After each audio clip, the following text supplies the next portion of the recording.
di dalam masa ini berhubung dengan Omikron yang sedang merajalela, kita ibadah kembali online, dan hari ini secara khusus, memang khusus hanya khotbah karena ada kondisi-kondisi tertentu, karena banyak yang sakit sehingga hari ini full kita akan dengarkan khotbah khusus untuk hari Minggu ini. Sebelumnya mari kita berdoa. Bapa dalam surga, kami ucap syukur di tengah situasi yang sulit, kami tetap boleh beribadah kepada Tuhan, mendengarkan firman Tuhan. Biarlah firman yang menolong meneguhkan kami semuanya, sehingga menjadi orang-orang yang dipulihkan, jadi orang-orang yang menang mengatasi setiap permasalahan dalam hidup kami. Hamba menyerahkan pemberitaan firman Tuhan dalam pimpinan Roh Kudus. Dalam nama Tuhan Yesus kami berdoa. Amin. Firman Tuhan hari ini dengan tema kasih yang memulihkan, ya, sesuai dengan tema PGI yang ada di buku Baki. Kasih yang memulihkan, Yeremia 17 ayat yang ke-5 sampai dengan yang ke-8 berkata demikian. Beginilah firman Tuhan, terkutuklah orang yang mengandalkan manusia, yang mengandalkan kekuatannya sendiri, dan yang hatinya menjauh daripada Tuhan. Ia akan seperti semak bulus di padang belantara. Ia tidak akan mengalami datangnya keadaan baik. Ia akan tinggal di tanah angus di padang gurun, di negeri padang asing yang tidak berpenduduk. Diberkatilah orang yang mengandalkan Tuhan, yang menaruh harapannya pada Tuhan. Ia akan seperti pohon yang ditanam di tepi air, yang merambatkan akar-akarnya ke tepi batang air, dan yang tidak mengalami datangnya panas terik, yang daunnya tetap hijau, yang tidak khawatir dalam tahun kering, dan yang tidak berhenti menghasilkan buah. Amin. Demikianlah firman Tuhan. Tema kita hari ini adalah kasih yang memulihkan. Nah, dalam teks ini Nabi Yeremia melayani bangsa Israel di saat bangsa ini sedang mengalami multi krisis. Mereka menghadapi berbagai macam titik krisis yang membawa mereka masuk di dalam stres nasional, mengalami stres yang luar biasa. Oleh karena memang dalam situasi ini, krisis ini, mereka sedang menghadapi penghancuran Yerusalem, menghadapi penghancuran Yehuda, baik Allah diruntuhkan, masuk di dalam masa pembuangan, dan terjadi pergolakan politik, pertempuran sengit di sana sini, dan berbagai kota-kota besar jatuh. Jadi tidak mudah dihadapi oleh bangsa ini. Nah, tetapi yang menarik di sini adalah bahwa ketika bangsa ini jatuh dalam multi krisis, seharusnya mereka mencari Tuhan, karena mereka tuh sudah mengenal siapakah Allah yang esa, yang membawa mereka, bahkan membawa mereka masuk dalam pengalaman-pengalaman mujizat ilahi. Mereka melihat banyak mujizat Allah, baik secara langsung maupun dari penuturan nenek moyang mereka. Mereka tahu siapakah Allah yang disembah, Allah yang luar biasa, Allah yang hebat, Allah yang dahsyat, Allah yang luar biasa. Tetapi justru di tengah situasi krisis, di tengah penderitaan yang seharusnya mereka datang mencari Tuhan, tetapi justru mereka mencari berhala, mencari perlindungan, menyembah pohon-pohon, menyembah roh-roh tertentu, dan berhala di berbagai tempat mereka pelihara dan mereka sembah itu berhala. Sehingga Yeremia menegaskan bahwa dalam situasi krisis adalah datang pada Tuhan, dan jangan datang pada berhala, jangan datang menyembah roh-roh tertentu yang mungkin dalam tanda kutip memberikan kenyamanan sesaat, memberikan perlindungan sesaat. Bahkan mereka tidak segan-segan mencari perlindungan kepada bangsa lain, yang jelas mereka juga penyembah berhala. Dan mereka bangsa ini merasa nyaman bekerja sama dengan bangsa-bangsa kafir yang berhala, yang sepertinya seolah-olah memberikan perlindungan. Padahal perlindungan itu hanya sesaat. Dan dampak dari mereka menyembah berhala, dampak bekerja sama yang tidak benar, maka mereka akan mengalami kehancuran, hidup di dalam kutuk Allah. Nah, ini kadang mereka dibutakan oleh perlindungan sesaat, kesenangan sesaat, kenyamanan sesaat, harapan sesaat. Mereka dibutakan oleh hal yang sesaat ini. Padahal mereka tahu siapakah Allah yang mereka sembah. Allah Yahweh, Allah yang luar biasa, Allah yang dahsyat, yang sanggup menolong mereka keluar dari keterpurukan. Tetapi justru di dalam kondisi multi krisis ini, mereka tidak mencari Tuhan, tetapi mencari berhala, menyembah roh-roh tertentu. Mereka mencari jalan keluar yang lain, bekerja sama dengan bangsa-bangsa kafir yang tidak menyembah Allah, tapi menyembah berhala. Kadang mereka menyembah sesuatu di bawah pohon, mempersembahkan sesuatu di bawah-bawah pohon. Tapi itulah jalan keluar yang diambil oleh bangsa Israel. Sudah terpuruk, tanpa dosa, tanpa dihukum, dan dalam kutuk Allah. Nah, sebab itu Yeremia menegaskan kepada bangsa Israel supaya umat tidak meninggalkan Tuhan, supaya umat kembali kepada Tuhan, jangan meninggalkan Tuhan. Itu penegasan Yeremia, umat jangan sekali-kali meninggalkan Tuhan dalam situasi yang paling buruk sekalipun. Yang kedua, Yeremia menegaskan pada bangsa Israel supaya tetap percaya kepada Tuhan yang pasti menyertai, melindungi dalam multi krisis ini. Tuhan pasti menolong, melewati, menapaki satu persatu setiap permasalahan dalam hidup. Yeremia menegaskan bahwa Allah adalah yang dahsyat, yang sanggup melindungi, yang sanggup menyertai, sehingga bangsa ini harus kembali kepada Tuhan. Jangan meninggalkan Tuhan, tetap percaya kepada Tuhan, yakin kepada Tuhan, percaya diri kepada Tuhan. Tuhan pasti menolong melewati krisis demi krisis. Jangan meninggalkan Tuhan. Tetapi justru disinilah kegagalan bangsa Israel. Mereka justru dalam situ perlu meninggalkan Tuhan. Mereka tidak percaya kepada Tuhan.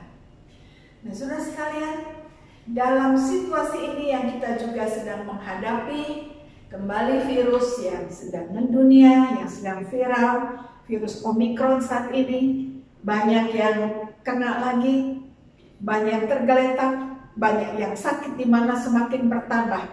Tetapi viralnya Omikron tidak boleh mengalahkan viralnya firman Tuhan. Firman Tuhan di atas segalanya. Omikron boleh datang, tetapi ingat, penyertaan Tuhan selalu ada untuk kita sekalian. Banyak orang sakit, tetapi Tuhan adalah penyembuh yang memulihkan. Tuhan penyembuh yang menolong. Dan bangsa ini dalam multi krisis ini, ketika mereka datang pada berhala, jiwa mereka terluka. Oleh karena menghadapi banyak tantangan-tantangan multi krisis, mereka kehilangan harapan, mereka kehilangan sandaran. Jiwa mereka terluka oleh karena betapa penderitaan yang luar biasa menekan jiwa mereka, menekan harapan kita, sehingga banyak luka-luka. Bukan saja luka fisik, tetapi luka hati dan berbagai macam sakit penyakit. Itu membawa mereka masuk di dalam penderitaannya luar biasa. Ditambah lagi mereka tidak mencari Tuhan, tetapi mencari sesuatu di luar Tuhan, sehingga membuat mereka tambah terpuruk, tambah susah. Nah, dalam kehidupan kita ada kalanya kita seperti bangsa Israel. Kita sedang terpuruk, kita multi krisis, menghadapi banyak tantangan-tantangan dalam hidup ini. Kita bukannya mencari Tuhan, tapi seringkali kita patah semangat. Kita pun kadang datang pada dukun, minta diramal, dan seterusnya. Bagaimana kehidupan saat ini? Dan kita bersadar bukan kepada Tuhan, tapi dalam kehidupan ini kita mencari sesuatu yang salah di luar Tuhan. Dan firman Tuhan menegaskan kepada kita, dalam situasi apapun jangan pernah meninggalkan Tuhan. Mungkin kita terluka oleh karena kondisi ini, usaha kita macet, bangkrut, kita terluka, ada kehilangan yang luar biasa. Kita kehilangan orang yang terkasih dalam hidup ini, kehilangan sandaran, kehilangan anak, kehilangan pasangan hidup, kehilangan kesehatan, membuat kita terpuruk, terlena. Bahkan akhirnya kita mengalami luka-luka kehilangan. Kita ada penderitaan. Tetapi dalam situasi ini jangan pernah meninggalkan Tuhan. Mungkin kita banyak mengalami luka-luka batin dalam hidup ini. kita mengalami kehilangan, kita kadang putus asa. Di tengah keterpurukan begitu banyak kebutuhan. Bagaimana kita menutupi kebutuhan hidup sehari-hari? Bagaimana menutupi biaya kuliah, biaya sekolah anak-anak? Bagaimana supaya dapur terus berasap? Dan bagaimana kita bisa mencari uang untuk pengobatan yang sakit? Dan 1001 macam kebutuhan. Kita butuh uang. Kita butuh sesuatu memenuhi kebutuhan hidup kita. Bukan saja masalah uang, tetapi masalah damai sejahtera. Bagaimana luka-luka dalam hidup ini disembuhkan. Mungkin ada banyak kegagalan. Ada jalan yang tertutup dalam hidup ini. Tetapi ingat, dalam situasi apapun, terluka seperti apapun, jangan pernah meninggalkan Tuhan. Datang pada Tuhan. Jangan sampai kita mengalami kegagalan seperti bangsa Israel. Bangsa Israel seharusnya bergantung pada Tuhan. Tetapi mereka bergantung di luar Tuhan kepada berhala yang memberikan rasa aman yang palsu. Dan mereka akhirnya berlalu di dalam suatu keputusasaan, di dalam kegagalan. Mereka mengalami kegagalan demi kegagalan dan semakin terpuruk di dalam hidup. Bagaimana mereka bisa disembuhkan? Bagaimana bisa dipulihkan kalau mereka tidak datang pada Tuhan? Mereka ingin pemulihan, ingin harapan yang baru, masa depan yang baru. Tetapi mereka tidak datang pada Tuhan. Sebab itu Yeremia menegaskan, kalau kau ingin dipulihkan, engkau ingin menerima masa depan yang baru, maka harus datang kepada Tuhan. Kalau ingin dipulihkan, hanya datang kepada Tuhan. Sebab itu ada dua pilihan, mau berkat atau berkutuk. Kalau orang tidak mengandalkan Tuhan, mengandalkan manusia, mengandalkan berhala, mungkin awalnya hanya sesaat senang, tapi ujungnya seumur hidup sampai mati mengalami kutuk, keterpurukan, tidak ada masa depan. Karena dikatakan terkutuklah orang yang mengandalkan manusia, yang mengandalkan kekuatannya sendiri. Ia seperti di padang belantara, sebab mulus tidak pernah mengalami hari baik. Artinya adalah bahwa selama dia tidak mengandalkan Tuhan, selama mengandalkan manusia, dia hidup dalam kutuk, tidak ada masa depan, tidak ada harapan, dan terus hidup dalam penderitaan dan multi krisis yang berkepanjangan. Pada akhirnya dia kehilangan segalanya, bahkan kehilangan damai sejahtera, bahkan kematiannya kekal dalam hidupnya. Yang kedua, masalah orang yang diberkati. Diberkatilah orang yang mengandalkan Tuhan. Jadi poin kedua, diberkati mengandalkan Tuhan, yang menaruh harap hanya kepada Tuhan. Nah, maka dia akan terus berbuah, berkembang. Ada multi krisis, ada kekeringan, ada kegagalan, tapi Tuhan memulihkan, Tuhan menolong.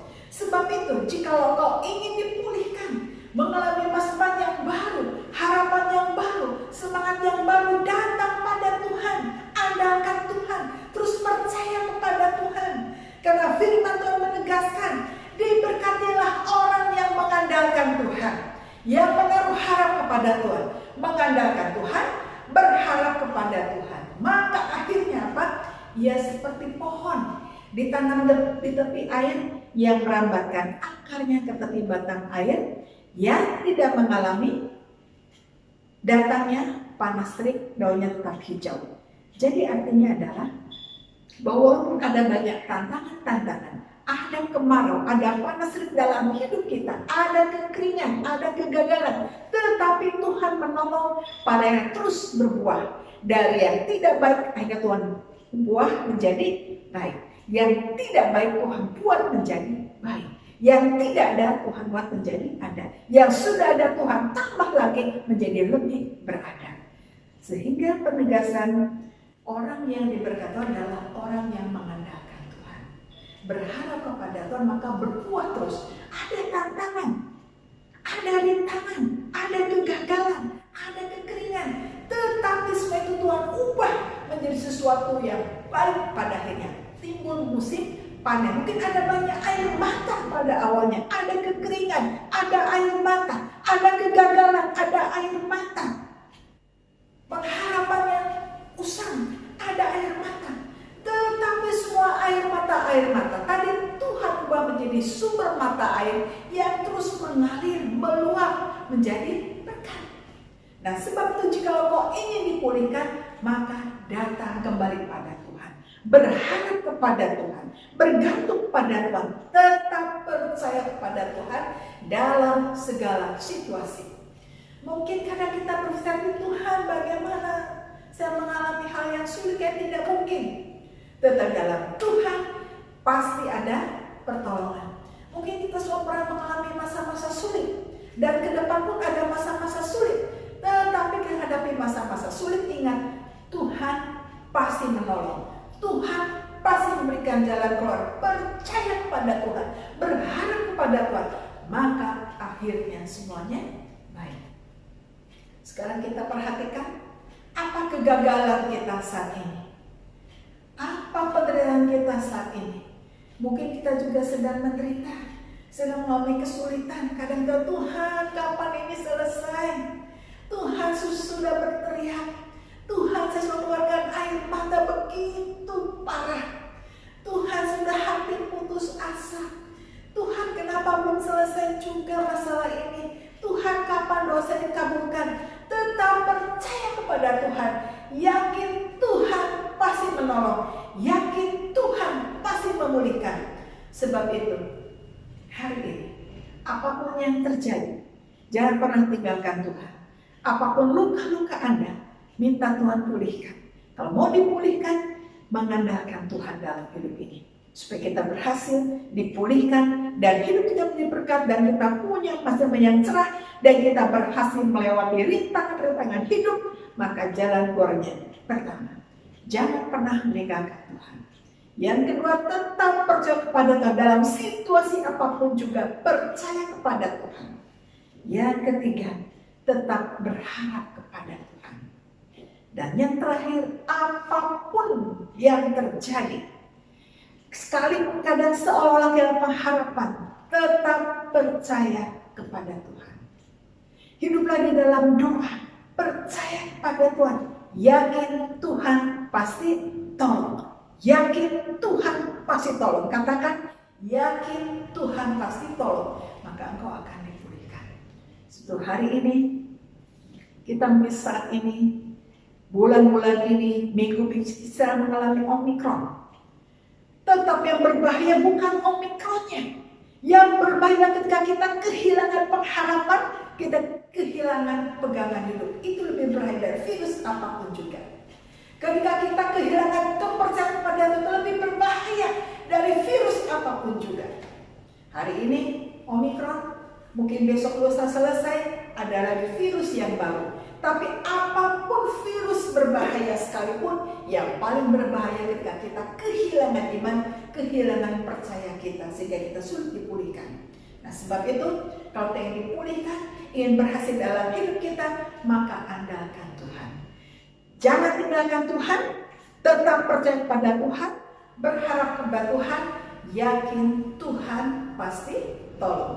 Hiduplah di dalam doa dan firman Tuhan, maka engkau berhasil, engkau dipulihkan dalam segala situasi. Amin. Tuhan Yesus memberkati. Penegasan, jangan pernah meninggalkan Tuhan. 2, tetap percaya pada Tuhan. 3, tetap berharap pada Tuhan. Amin. Tuhan Yesus memberkati. Mari kita berdoa. Bapa dalam surga, hamba menyerahkan seluruh umat yang sudah mendengarkan firman Tuhan. Dimanapun berada, di rumah atau dimanapun, Tuhan memberkati. Yang sedang dipembaringkan, yang sedang sakit, Tuhan menjamah memulihkan. Seluruh umat yang mendengar firman Tuhan diteguhkan, tetap percaya pada Tuhan, tetap mengandalkan Tuhan, dan mengalami pemulihan di dalam Tuhan Yesus Kristus. Karena kami punya Allah yang hidup, Allah yang dahsyat, Allah yang memulihkan kami semuanya. Terima kasih Tuhan, berkati umat Tuhan seluruhnya. Tuhan Yesus memberkati. Dimanapun berada, setiap usaha pekerjaan, apapun yang sedang dihadapi, setiap pergumulan, Tuhan menolong, memberkati, dan mereka semuanya memperoleh jalan keluar, tetap percaya kepada Tuhan. Terima kasih Bapa. Menyerahkan firman Tuhan hari ini. Biarlah semuanya diberkati. Semua yang percaya katakan amin. Tuhan Yesus memberkati. Shalom, tetap semangat. Tuhan Yesus memberkati.